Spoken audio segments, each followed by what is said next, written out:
Okay, you want to hear my thoughts on WrestleMania? I'll give you my thoughts on WrestleMania. The first hour of that pay-per-view can kiss my ass. After that, it started getting better. I thought the main event was really good, and it was wonderfully cathartic to see The Rock win and finally wipe that smug-ass grin off Cena's face. Loved that. Punk Jericho was great, probably the match of the night. Taker Triple H was a complete waste of the Hell in a Cell gimmick. I mean, they didn't even utilize the cage that much, so what was really the point? But that aside, it was a great match that told a terrific story, which made for a very dramatic, if unexciting, bout. And the reason why it wasn't exciting for me is because it was about the streak, and in order to buy into the near falls and stuff, you have to be able to think there's a chance. However small that chance might be, that Taker could possibly lose, and nobody believes that anymore. Nobody believes the streak is ever going to end. It ends when Taker retires. And honestly, I think the streak has become so pointless now. I'm sick of it, I want it to stop. But it's not going to, because it's just become a huge annual marketing gimmick for them, so they're just gonna ride that horse until it dies. And the other matches, I really didn't care about that much. Well, not entirely. I cared about Sheamus versus Daniel Bryan, but they pissed that away in 18 seconds. Although, maybe I shouldn't knock it. I'm not sure how this happened exactly, but that bullshit loss seems to have triggered something in the fan community because Daniel Bryan's gotten over as hell since then. Did you see Raw? Holy shit. So, who knows? Maybe that'll turn out to be a blessing in disguise for Bryan somehow. Doesn't mean the match itself didn't piss me off, though. I don't have that much to say about the rest of it. Orton Kane, didn't care. Cody Rhodes Big Show, didn't care. Team Johnny, Team Teddy, didn't care. The Divas match was a waste of time. The Brodus Clay thing was a waste of time. That's really all I've got, so let's just move on to the review.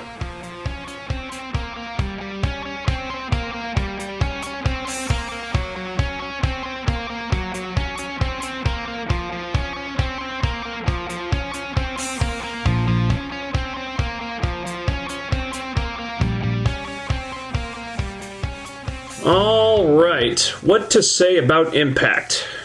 It might be a little hard to make this one interesting, since all the buzz is about WWE right now, and I know Impact didn't have The Rock, or Daniel Bryan, or Brock fucking Lesnar, but what they did have was the return of the Motor City Machine Guns. Yes! Yes! Yes! Unfortunately, it also had Hogan back in the GM position. No! No! No!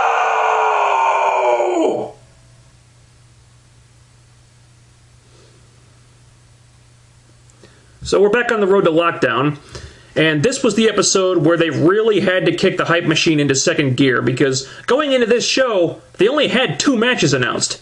Thankfully, the GM drama had been somewhat resolved by this point, so they could focus more on the pay-per-view. And let's just address the elephant in the room right off the bat. How did Hogan being back affect the rest of the show? Did they pimp him all over the place as an obvious ratings ploy? Yes and no. I would say that Hogan was featured more than he strictly needed to be, but less than I was afraid he would be. So it could be better, could be worse. The first 2 segments he was in, okay. He was there to push storylines forward, so that's acceptable. But when he showed up after the main event, that's when it became too much, because they were just shoehorning him into a segment that he didn't belong in. And in fact, him being there actually hurt the final segment in my opinion, because it felt so forced and awkward and took the focus off the 2 guys that it should have been on. Storm should have come out there by himself and stared Rude down. They already made Storm look strong earlier in the show, now they needed to do the same thing with Rude. And yes, Rude did get the better of Anderson, but then Hogan had to go and reverse the decision, pulling the rug out from under him for no real reason. All that did was steal all the heat that Rude got from the match and make Anderson look like Hogan's butt monkey, which, unsurprisingly, does nothing for anyone except Hogan. This whole show is ridiculous! So that segment Hogan did not belong in. The rest of them were tolerable enough. The show started with Hogan addressing the roster, and maybe he learned something from those interminable opening Immortal promos, because he didn't deliberate that much. He announced some lockdown matches, he jaw-jacked with Rude for a minute, and he set up the main event. And Hogan still tends to ramble a lot more than he should, but this was alright. Considering it could have been just another Hogan ego trip segment, and it did kind of start out that way admittedly, this could have been a lot worse. At the end of the segment, Hogan announced Jeff Hardy versus Kurt Angle, which would take place immediately. And I have to mention this part. During the match, the announcers were actually advocating the practice of booking random big matches on free TV with no hype because, according to them, it makes things more exciting. And holy shit, was that just a giant fuck you to the smart marks or what? This probably should have pissed me off, but for some reason I just had to laugh. So the match goes for a little over 10 minutes. It's very good, everything we'd expect these guys to deliver together, and then Angle just walks out. Which I had no problem with because that's not a finish you want to give away for free. But then Hogan meets Angle backstage and books a rematch for Lockdown. And that surprised me because Angle is injured. You know, he tore his hamstring or something. And I thought the reason they were doing this match on Impact was so Angle wouldn't kill himself in the cage at Lockdown and then be a mess for the Olympic trials, which are coming up right after that. But apparently he's going to go for it. And good God. Kurt Angle, I salute you, man. I am truly worried that you're going to die in the ring one of these days, but until that moment comes, man, you are a fucking machine. So, good opening segment, strong opening match and pay-per-view hype, and something I appreciated about this was that even though Hogan did interject himself into Angle Hardy, at least he didn't get physically involved. He didn't put his hands on anybody, and that's something that we've seen way too much of in the last few years, with the authority figure, whether it's Sting or Hogan or whoever, personally manhandling the wrestlers to get shit done. And all it ever ends up doing is cutting the wrestlers' balls off. If Hogan is going to get physically involved with the wrestlers in any way, it damn well better be just letting them kick the shit out of him, because realistically, at his age and at the state of his body, that's the only thing that could or should happen. If Hogan is going to interject himself, he does not lay a finger on the wrestlers, and that's the way it needs to stay. Bully Ray cut a promo on Austin Aries. Aries then came out in full-on face mode and attacked him until Bully laid him out with a huge powerbomb. Short segment that accomplished everything it needed to very quickly. And I've heard some people complain that this feud is a step down for Bully Ray or something like that. These people have obviously not been paying attention.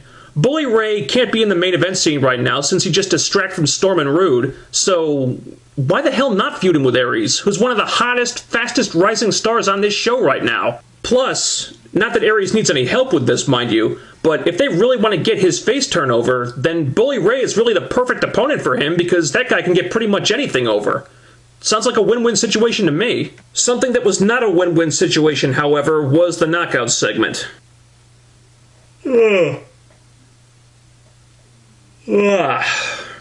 They had a 6-knockout #1 contenders match with the winner presumably getting Gail Kim at Lockdown. And that being the case, the winner of this match was pretty much worst case scenario. They did give this a fair amount of time, and it wasn't a bad match, but I just wasn't into it. First of all, the big finishing sequence should have been a rapid-fire exchange, but it ended up being too slow-paced and it just kind of fizzled out. Second, it was very predictable because everyone knew who was going to win. Third, the participants just killed my interest immediately. All former Knockouts champions. That is boring. I'm sick of seeing the same damn women in the title picture. Couldn't they have put Sarita and Tessmacher in the match just for variety? Even if they weren't going to win, it would have made the match more interesting at least. And what really bugged me was how the announcers were talking up everyone during the entrances. Everyone's either a 2-time champion or a 3-time champion or a 4-time champion, and you had the majority of the Knockout roster in this match. This is a big problem. They probably thought it gave the match some kind of legitimacy, but in actuality it did the exact opposite. Because if damn near every Knockout on the roster, including Velvet Sky of all people, has held the title, and in most cases held it multiple times, then you've essentially rendered the Knockouts title completely meaningless because you've pretty much established now that anyone can win it. Except, unfortunately, Sarita, the woman who deserves it more than any other woman on this show, and yet for some reason never seems to be in the title picture. This whole show violates everything about my journalistic integrity. And fourth, look who was in this match. You had Mickey, you had Velvet, you had Madison, you had Tara, Winter, and Angelina. It's the same women in the same spots, over and over again, and this is why the Knockout division feels stale right now. Can we please get some different talent in the mix? Maybe make some changes to the women's roster? I mean, the last new Knockout they brought in was Rosita, and they haven't done shit with her. I mean, there's definitely a feeling that management is just kind of resting on their laurels with the Knockouts right now. And what I wouldn't give for a new face or two. I mean, someone like Athena or the Blossom Twins would really freshen this division up. Velvet Sky winning this match by pinning Mickie James made me absolutely sick. I'm not denying that Velvet is very popular. Clearly she is. But that doesn't change the fact that as far as wrestling is concerned, she is the least talented woman on this roster. The production team has to post-produce her matches, recutting the footage, changing shots at very specific points to try to disguise the fact that her wrestling sucks. And this is the woman you decide to book in a high-profile steel cage match on live pay-per-view? Do you seriously think that's a good idea? You people are fools! If Velvet Sky has to get her title rematch against Gail, so be it. But why in the blue hell does it have to be at Lockdown? Put it on Impact, put it on Sacrifice. Any other show of the year would be better than Lockdown. Under normal circumstances, I would trust Gail Kim to be able to carry Velvet to something watchable. She's done it before. But this is not a normal match. This is a cage match. There are certain wrestlers that are just not cut out for cage matches. Velvet Sky is not going to deliver crap in there, and you know it. She's going to be completely exposed. I really don't like going down this road. I have total faith in Gail. I just don't have any in Velvet. And I don't agree with this at all, but it's going to happen now, and I have no idea how Gail is supposed to pull this off, but there it is. Ha-ha! Something I did like. They showed footage of James Storm and Jeff Hardy at the Country Music Awards. Again, something that's not really necessary, but it's a really nice touch. And I would have been pissed off if they hadn't shown this, because this is the kind of thing that TNA needs to be doing to increase the mainstream appeal of guys like James Storm. And he was hobnobbing with celebrities, taking pictures with Kiss and stuff, and that's cool. That's great. WWE does that kind of thing with their stars all the time, hence why those guys are so recognizable to the casual audience. Exposure like this will do wonders for James Storm. It was a good night for Storm all around. You know, he had another terrific video package. There were those guys from his music video on the show. I don't know if they're a big deal in country music or anything, but they were there. And they got into it with Bobby Roode backstage. That was kind of cool. And also, he had a terrific match on top of that. You know, he asks AJ Styles to help get him ready for Lockdown, and to see if he can hit the last call super kick on anyone, he needs an opponent who's really fast. So he picks AJ. They have a really good match. Storm nails the last call, which has been built up great in the last few months. And AJ sold the hell out of that thing, too. I mean, he was down for a while afterward. Then Storm says he's going to meet Bobby Roode in the ring next week before they face off at Lockdown. Great pay-per-view hype all around, made better by the fact that Hogan did not appear. I just wish they'd followed suit in the main event. With the nuptials coming up next week on the Go Home show, this week was Eric Young's bachelor party. The announcers were talking about this throughout the night, and they kept building it up like it was some really zany, wacky stuff that could only have been brought to us by Eric fucking Young, and I had my finger on the mute button as this was coming up, but it actually turned out to be pretty uneventful. It was one backstage segment where Eric and a few nobodies played fantasy baseball, then ODB shows up with chicken wings and a keg, and that was it. And okay, that was a lot of build-up that went nowhere. I kind of got the feeling that there were probably a lot more of these vignettes that got cut for time. I'm not complaining. This was about as painless as Eric Young's segments get, and it was a welcome respite before whatever they're going to subject us to next week. Destination? Horror. And that leads us to the segment you all knew I was going to cream myself over, the return of the Motor City Machine Guns. Oh, hell yeah. Sabin and Shelley come out for a match because the Guns' return match, their first match in over a year, is such an epic event that it cannot be contained on pay-per-view. It must be given away on free television. Or, you know, that's what I was telling myself anyway. The Guns spent about 3 minutes making Hernandez and Anarquia their bitches, and then they cut a promo saying they want the tag titles. I guess there's your Lockdown tag team title match, the Motor City Machine Guns versus the Joe Dad.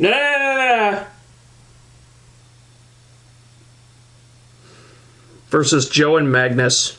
Loved seeing the Guns back. I marked out like a fiend, the crowd went nuts for them, but my enjoyment was a bit tempered when I realized that, for some ungodly reason, Mexican America still exists. Oh my God, he's gonna puke! He's gonna puke! He's gonna puke! He's gonna puke! Why? Why are Hernandez and Anarquia still employed? Why are Sarita and Rosita still wasting their time with these idiots? Nobody cares about you guys.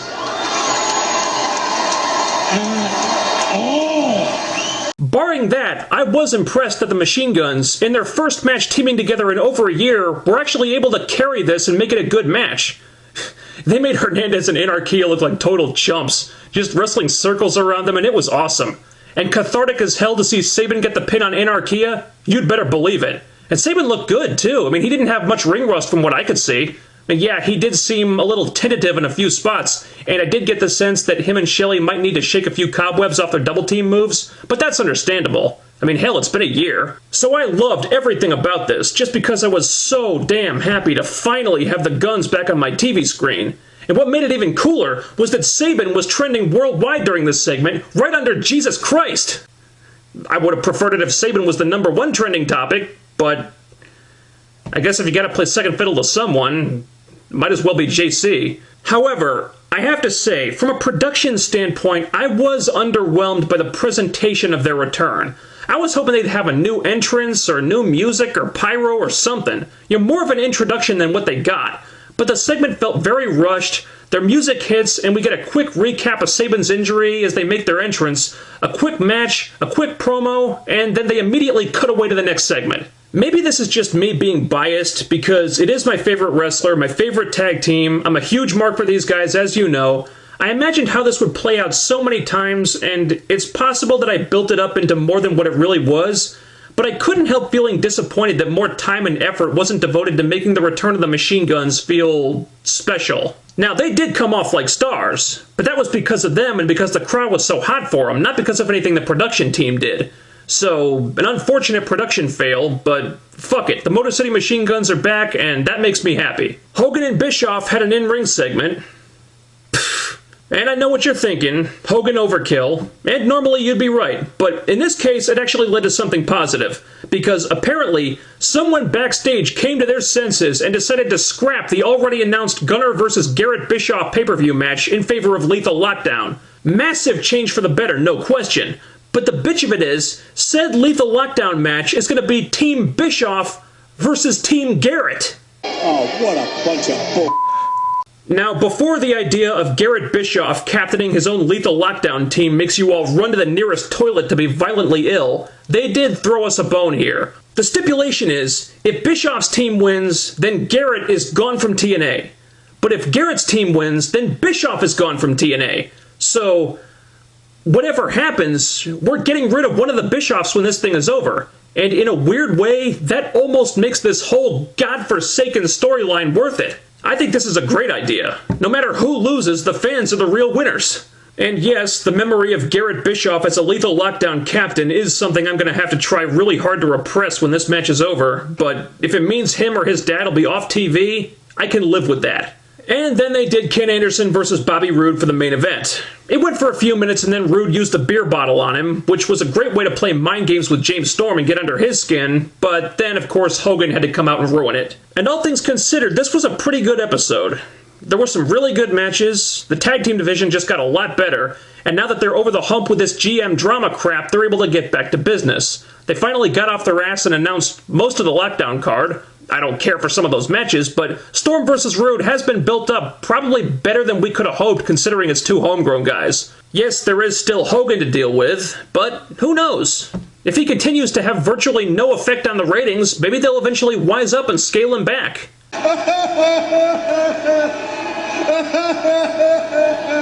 Hey, don't laugh at that. It's possible. Maybe. Isn't it?